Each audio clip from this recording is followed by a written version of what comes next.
Hello mga kawataydo, nagbabalik tayo sa ating vlog. Meron tayong isi-share sa inyo na automatic na washing machine, Samsung Wobble. At pinagawa lang sa atin to. Kaya tara share natin sa inyo para pag napanood nyo yung video na to ay posible or palagay natin, sabihin natin meron din kayong ganitong kaso ng automatic na washing machine na brand niya ay Samsung. So pwede yung pag napanood yung video na to, pwede niyo siyang pagkuhanan ng idea. Tara, simulan na natin. Ito yung ating unit, mga kawataydo. Samsung Wobble na 7.5. Okay. So yan siya. Yung problema nito mga kawataydo ay pagka ayun nilagay na natin ng tubig. Okay. Tapos ito na. Inuna natin yung pinlog na natin. Okay yan. So ito siya. Ang problema nito mga kawataydo, ganito rin. So i-on natin. So kita nyo yan. Nag-on siya. Okay. Tapos i-on natin yung tubig. Tapos rain, spin. Tapos pag i-start na natin, ayaw na. Kahit anong gagawin mo, kahit paulit-ulit mo siyang gagawin, wala talaga. So on ulit. Tapos ilagay natin ng tubig. Okay, tapos okay, start natin. So ganun din yung problema, paulit-ulit. So tara, ang pag ganitong problema mga kabataydo, may sira yung main board. Sa board na yan yung kanyang sira. So tara, ituro natin sa inyo, bubuksan natin itong ating Samsung na Wobble. So pag ganyan, hindi mag-start, ang problema dyan, push start. Ito talaga. So tara, turo natin sa inyo. I-off muna natin. Tapos i-off natin yung tubig. Okay. So tanggalin natin yung pagka-unplug natin. So nagsaksak na tayo ng ating hinang. So yan na. Ang gagawin natin ay pwesto lang natin. Wala tayong taga hawak. Okay. So yan.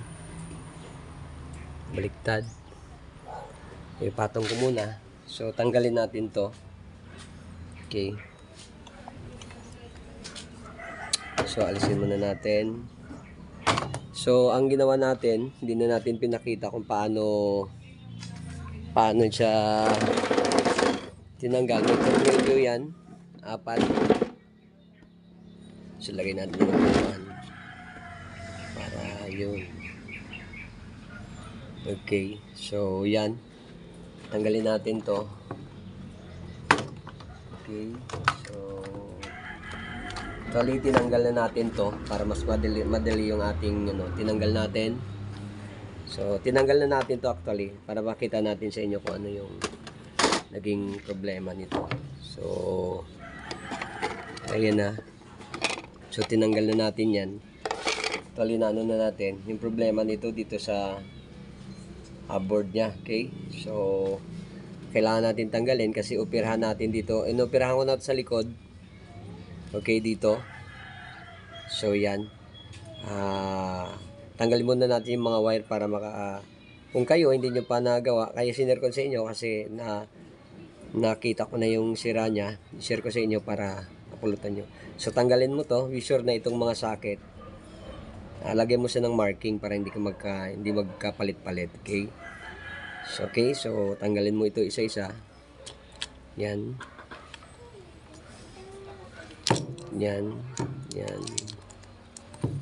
Okay, tanggalin natin lahat para mailagay natin, mailapat natin sa baba. Okay. So yun na, tanggal na natin. Ito na. So problema niya ito sa board. So ang gagawin natin ay kailangan lang ito bubuksan. Hindi dito kundi sa likod. Kaya yung ginawa natin, inoperahan na natin. So ito na. So ito yung takip. Actually hindi siya talagang takip. Ano siya, yung nakasilyo siya, ganyan. So ang ginawa natin, ginray natin to. Yung iba ay ginagamit nila ay yung iba depende kung ano yung makasanayan mo. Para makita mo yung likod niya kasi dito yung sira sa may push button niya. So yung iba ginagamit ay ito. Okay, so ito yung ibang ginagamit. Para makita dito yung board niya, operahan, ano yan, hinangin at paikot ng soldering. So hindi tayo gumamit ng soldering, gumamit tayo ng ito. Grinder tayo. So ginray natin yan. Dandahan lang dito lang, be sure dito sa gilid-gilid. I-grind natin yan. So portion na yan. Ginray natin. So nung nag-grind na natin, natanggal na natin to. So yan. Natanggal na natin. Yan ah. So dahil natanggal na natin, dito mga lipat tayo dito sa ating pwesto.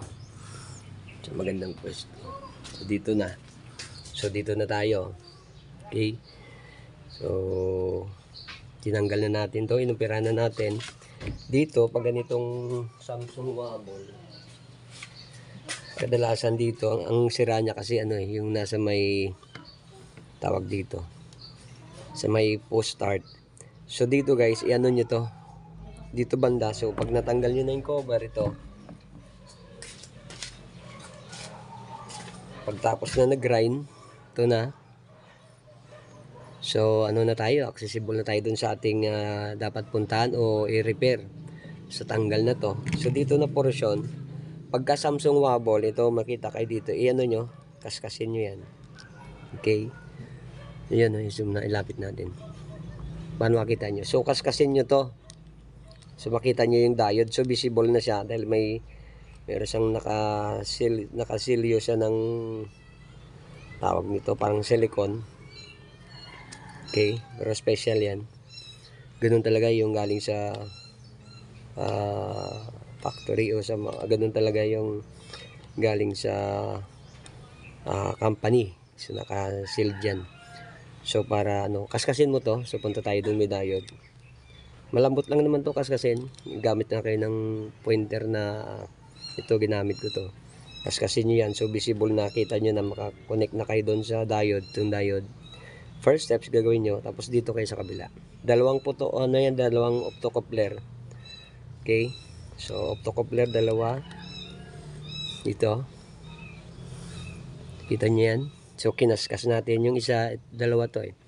Yung isa hindi, ito yung kinaskas natin yung una. So yan. Kinaskas na natin.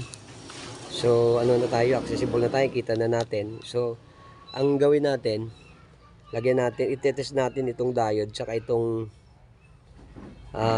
kung kasi sa akin dito ako banda ano siya, kanan, pero pagka ano mo yung ganitong ganyan siya, kaliwa. Okay, so ito, so pag ganito ganyan ka, ito yung marking mo, so ito yung kaliwa, ito kaliwa ng paa ng optocoupler. So i-test mo yan kung may continuity. Okay, so tara i-check natin ng continuity. Gamit natin ito, yung digital na tester. Okay, tapos lagay natin dyan.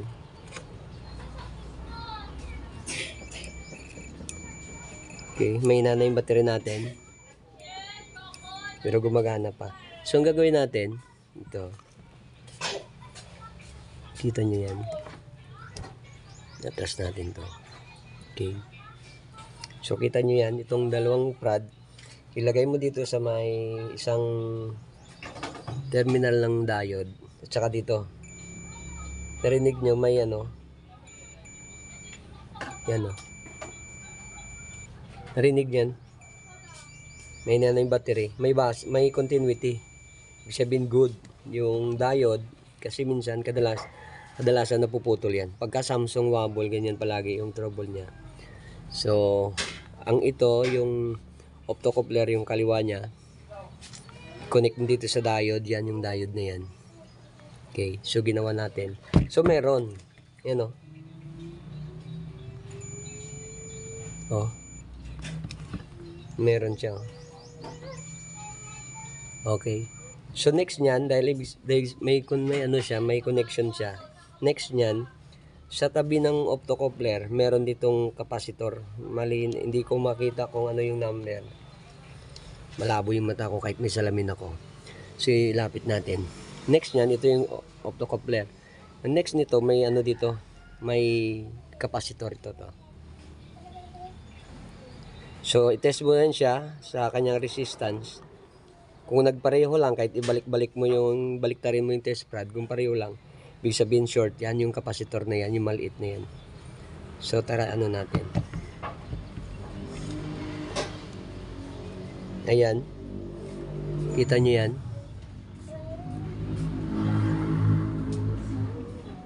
Okay. Ilan siya? 49. Okay, so baliktarin natin.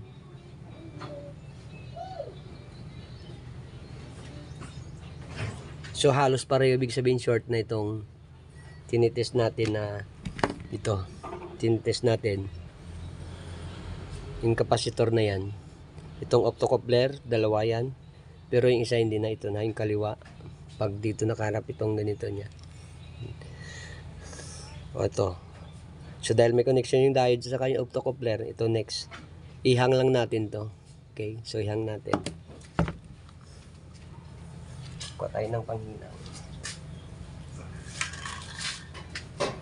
Ito na. Ihang lang natin ito. Ito yung ano na yan. Okay, so idandahan lang na hindi siya matanggal. Ano, hindi matumalsik. Okay. So yan. So yan na. Hinang na natin. Okay.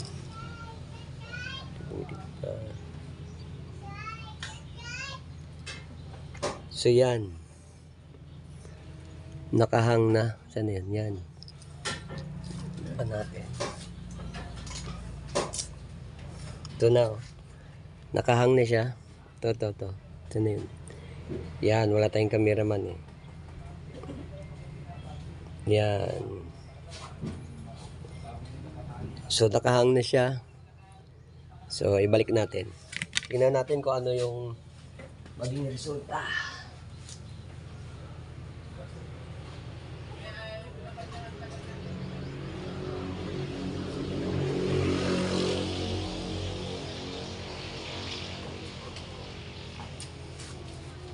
Okay, so balik na tayo doon.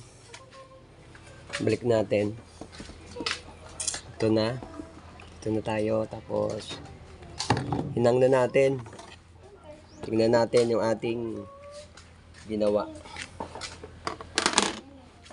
So ibalik na natin yung pinangtanggal natin na wire. So be sure yung pinangtanggal natin, ibabalik din natin. Hindi ka naman malito dito kasi meron siyang guide. Okay, itong mga socket hindi rin magkakabaliktad kasi may guide nga siya. Tapos nilagay natin ng, siyempre color ko ano naman yan eh, lagay mo siya ng palatandaan. Okay,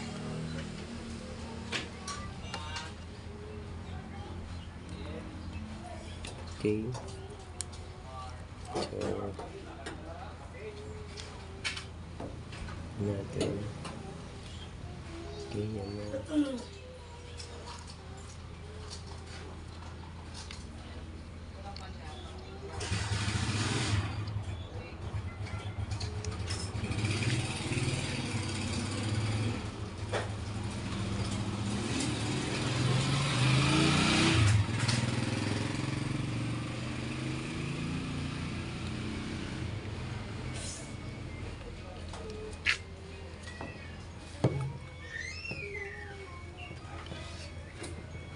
Yan.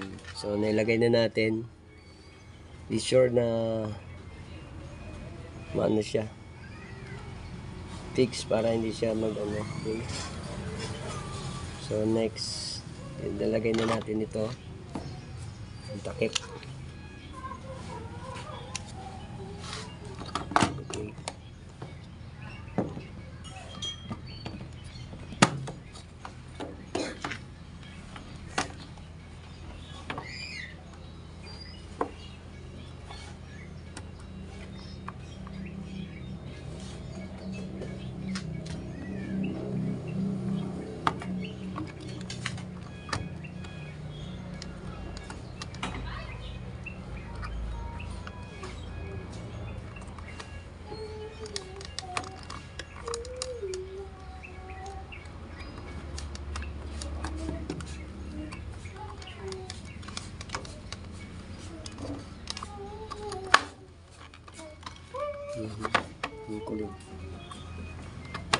Okay. Nagigilan sila. Kaya lagyan natin sa baba. Okay, tapos balik natin yung tornilyo.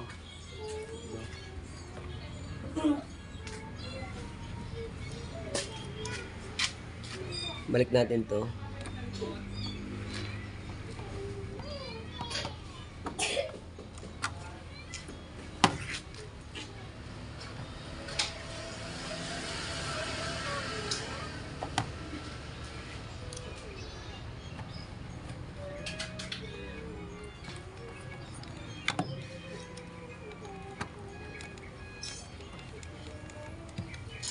Okay, so naibalik na natin. So subukan natin yung ating ginawa ngayon. Okay, so plug natin.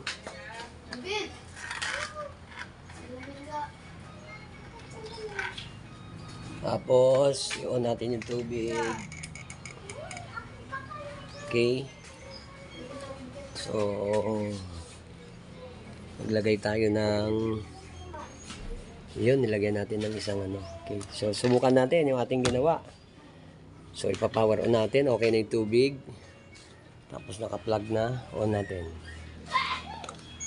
Okay. So, yun na.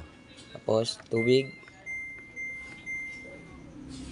Tapos, isang beses. Tapos, start. Okay. So, yun naman guys. Nag-on na. Kita nyo yan? Yan yung tubig, oh. Nag-on na. So, approve. Yung ginawa natin na Samsung na wobble. So, nag-on na siya. So, kung napanood nyo ito yung video na to, please subscribe and then click the notification bell para sa ating mga sunod ng video. So, sana nakaturo sa inyo. Nakakuha ka niya idea sa video to. At salamat pala sa mga nag-subscribe. Please, supportan nyo ating video. At God bless po. So, ito, kita nyo yan, oh. Yan. So, nagkarga na siya ng tubig. Okay. So, yun na naging problema niya. Yung hindi talaga yung post start kanina nakita natin sa simula. So yan, okay na. So nagkarga na siya ng tubig, hintayin natin. Pero ang problema kanina ay sabi ng may-ari hindi talaga nagpo-post start. So kung minsan naman ay okay na tsatsambahan. Kaya nga yung kapasitor inang natin. So yun lang. Okay na. Okay. So, nagkakarga pa ng tubig. Pero kadigad na, ang ano natin ay na-repair na natin. Nag-start na siya. Okay. So, hindi na natin ang kanyang paglabat, kanyang pagbanlaw. Pagwawash niya. Nagawa na natin. So, salamat. God bless po.